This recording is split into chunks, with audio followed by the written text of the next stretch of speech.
ابھی یہ نماز نہیں پڑھتا کافر ہے، اور بھوتنی کے کافر نہیں ہے، خوف چلا گیا ہے، اب مکمل رجا میں غوطہ زن ہے اس کا دوست، کسی کا خوف نہیں ہے، صرف رجا ہے۔ وہ ایک دفعہ سبحان اللہ کہے، پوری کائنات ثقلین کی عبادت سے افضل ہے اس کا ایک دفعہ سبحان اللہ کہنا۔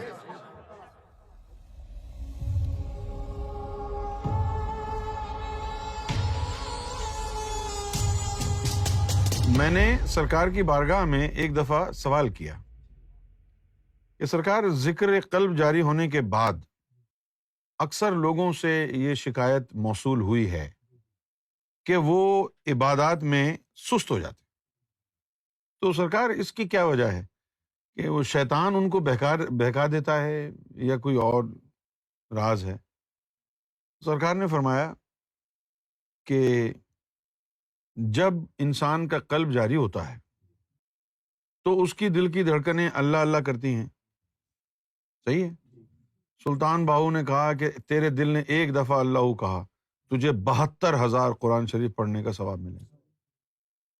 شاہ ولی اللہ نے کہا کہ تیرے دل نے ایک دفعہ اللہ کہا، تجھے 3.5 کروڑ اللہ کہنے کا ثواب ملے گا۔ جب دل ایک دفعہ اللہ کہے اور تجھے 72,000 قرآن مجید پڑھنے کا ثواب مل جائے تو دن میں دل جو ہے وہ تو یعنی 1,00,000 سے بھی اوپر بڑھ جاتا ہے۔ اگر دن میں تیرا دل ذکر 1,00,000 کرے، ایک دفعہ ذکر کرے تو 72,000 قرآن پڑھنے کا ثواب ہے، تو 1,00,000 دفعہ اگر کرے گا دل اللہ اللہ، تو 72,000 کو 1,00,000 سے ملٹی پلائی کر دو، تو وہ بندے کو جب یہ چیز میسر آ جاتی ہے اور دل میں اللہ کا نام دھڑکتا ہے تو وہ کہتا ہے کہ یار اپنی تو لاٹری نکل آئی ہے، اگر 1-2 مس بھی ہو گئی نمازیں تو کیا ہے۔ تو وہ جو ہے بندہ، یہ گستاخی نہیں ہے بلکہ اس کو سمجھنے کی شریعت کی رو سے ضرورت ہے۔ ایک حدیث شریف میں آیا ہے کہ الایمان بین الخوف والرجاء، یہ ذرا ملاحظہ فرمائیں، الایمان بین الخوف والرجاء، صحیح ہے؟ رجا کا مطلب عربی زبان میں ہے امید، ہوپ، اور اس کا مطلب ہے فیئر، اور ایمان ان کے بیچ کی چیز ہے۔ مراد یہ کہ جب انسان ساعت نفس میں ہوتا ہے تو اس پر خوف طاری ہوتا ہے، ڈرتا ہے، اور جب ساعت قلب ہوتی ہے، دل کا اللہ اللہ عروج پر جاتا ہے، تو پھر امید ہوتی ہے، تھوڑا سا لاپرواہ ہو جاتا ہے، امید ہوتی ہے کہ وہ اس کا بڑا فضل ہے میرے اوپر، تو اس کی وجہ سے سستی آتی ہے اور خوف کی وجہ سے چستی آتی ہے۔ تو کبھی دل طاقتور ہوتا ہے تو اس وقت امید ہوتی ہے، ایک آدھ چھوٹ بھی گئی تو خیر ہے یار، اور دوسرا جب خوف نفس پر طاری ہوتا ہے تو کہ نہیں چھوٹنی نہیں، ایک بھی نماز نہیں چھوٹنی، ورنہ جو ہے نا وہ 80 وہ پڑھیں گے، درے لگائے جائیں گے، ہے نا۔ کبھی ادھر کبھی ادھر، بین الخوف والرجاء۔ اچھا، اب یہ ایمان کی جو کیفیت ہم بتاتے ہیں نا کہ ایمان مومن وہ ہے جس کا قلب جاری ہے، یہ کیفیت صرف ذاکر قلبی پر طاری ہوتی ہے۔ پوچھئے کیوں؟ کبھی قلب کا ذکر حاوی ہوتا ہے، کبھی نفس حاوی ہوتا ہے، اور جس کا قلب جاری نہیں ہے اس کا تو صرف نفس حاوی ہے، وہ تو خوف ہی خوف میں رہے گا، امید تو آئے گی نہیں۔ وہ خدا کا خوف رکھیں جن کی فطرت خوف ہو، کہ جب انسان ذاکر قلبی بن جاتا ہے اور اس کو پتا ہے بھائی ایک دفعہ دل نے اللہ کہا تو 72,000 قرآن شریف پڑھنے کا ثواب مل گیا۔ میں نے تو کوئی بندہ اپنی زندگی میں ایسا دیکھا نہیں جس نے پوری زندگی میں 72,000 قرآن پڑھے ہوں۔ نہیں، انسان کو غور تو کرنا چاہیے نا یار۔ اگر آپ کی عمر 72 سال ہے اور ماں کے پیٹ سے نکلے آپ ابھی ماں کے پیٹ سے نکلیں آپ اور قرآن پڑھنا شروع کر دیں، تو 72 سال کی عمر تک ہر سال آپ 1,000 قرآن پڑھیں، ماں کے پیٹ سے نکلیں اور 72 سال آپ کی عمر ہو جائے اور ہر سال آپ 1,000 قرآن پڑھیں، تب 72,000 قرآن ہوں گے. 72,000 سال یعنی 72,000 قرآن. 72,000 قرآن ختم کرنے کے لیے آپ 72 سال تک روزانہ قرآن پڑھیں اور روزانہ 1,000 دفعہ قرآن ختم کریں. لوگوں کی تو مہینہ بھر قرآن ختم کرنے میں ٹانگیں ٹوٹ جاتی ہیں. تو آپ نے ایک سال میں 1,000 قرآن ختم کرنے ہیں. ایک سال میں 365 دن ہوتے ہیں. روزانہ قرآن ختم کریں تو ایک سال میں 365 قرآن ختم ہوں گے. اگر روزانہ 2 قرآن ختم کریں تو 730 ہوں گے. تو کم سے کم آپ کو 2.5 قرآن روزانہ ختم کرنا ہے. اور پھر آپ کو ذکر قلب کی دولت عطا ہو جائے اور آپ کو کہا جائے کہ جب تیرے دل نے ایک دفعہ اللہ کہا، سلطان حق باہو نے کہا. اب اگر وہ سلطان صاحب جھوٹ بول رہے ہیں تو وہ جانے، اللہ جانے. ہم نے تو سن لیا اور ہم تو تکیہ کر کے بیٹھے ہیں اس پہ. صحیح ہے نا؟ تو سلطان حق باہو نے کہا کہ اگر تیرا دل اس میں ذات اللہ کے ذکر سے بیدار ہو گیا، تیرے دل نے ایک دفعہ اللہ کہا، تجھے 72,000 قرآن شریف پڑھنے کا ثواب ملے گا. اور انسان کا دل ایک گھنٹے میں 3600 سے لے کر 6000 ٹائمز تک ذکر ایک گھنٹے میں کرتا ہے. 6,000 دفعہ ایک گھنٹے میں ذکر کرتا ہے دل. تو اگر 6,000 دفعہ اللہ دل میں ہوا ہے ایک گھنٹے میں، تو 6,000 کو ملٹیپلائی کریں آپ 72,000 سے. وہ کہے گا جی بندہ میرے دل نے ایک دفعہ اللہ کہا تو جتنا ثواب اس کا مجھے مل گیا ہے، میں ساری زندگی بھی قرآن پڑھتا رہتا تو نہ ملتا. تو اب میں تھوڑا سا آرام ہی کر لوں تو بہتر ہے.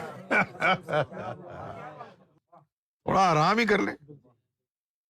اچھا، دوسرا، نبی کریم صلی اللہ علیہ وآلہ وسلم، یہ حدیثیں بزرگوں نے اپنی کتابوں میں لکھی ہیں. ایک حدیث شریف میں آیا کہ نبی پاک صلی اللہ علیہ وسلم ایک قبرستان سے گزر رہے تھے اپنے صحابہ اکرام کے ساتھ. تو قبرستان سے گزرتے گزرتے آپ جو ہے رونا شروع ہو گئے، اور پھر تھوڑی دیر میں جو ہے اب آپ رو نہیں رہے بلکہ آپ خوش نظر آ رہے ہیں. تو صحابہ کرام نے پوچھا کہ یا رسول اللہ یہ کیا ماجرا ہے؟ کچھ دیر پہلے آپ گریہ زاری فرما رہے تھے اور اب آپ خوش ہیں.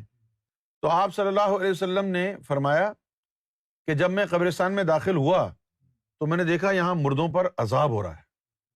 اس کی وجہ سے میں رنجیدہ خاطر ہو گیا، اس کی وجہ سے میں رویا. اور پھر اچانک میں نے دیکھا کہ ایک پرندہ آیا اور اس کے منہ میں ایک ہڈی تھی.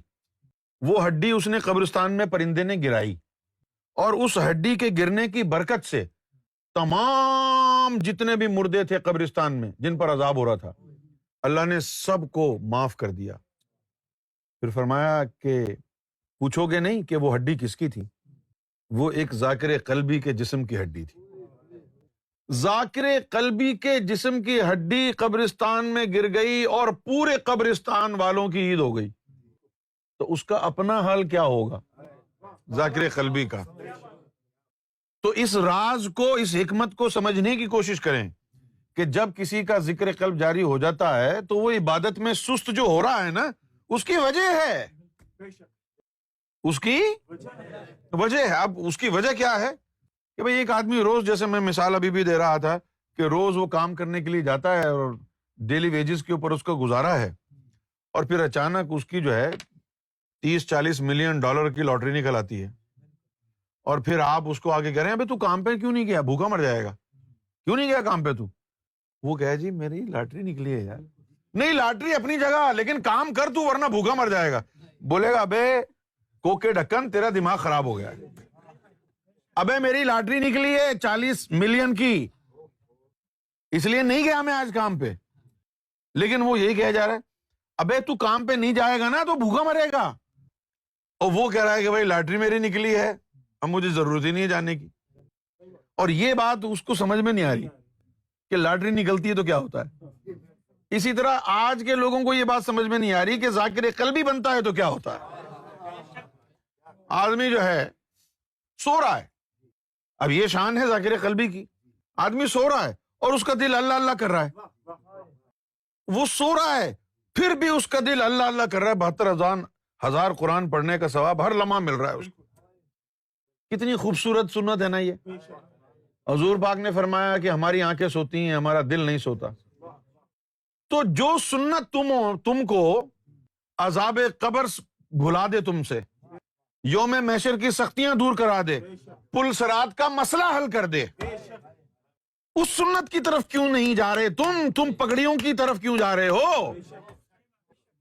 تم داڑھیوں سے کیوں لٹکے ہوئے ہو؟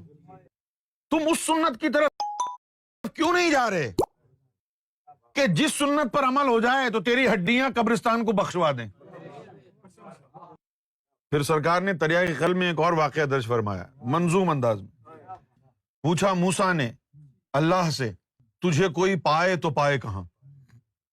پوچھا موسیٰ نے اللہ سے، تجھے کوئی پائے تو پائے کہاں؟ میں آتا ہوں طور پر، وہ جائے تو جائے کہاں؟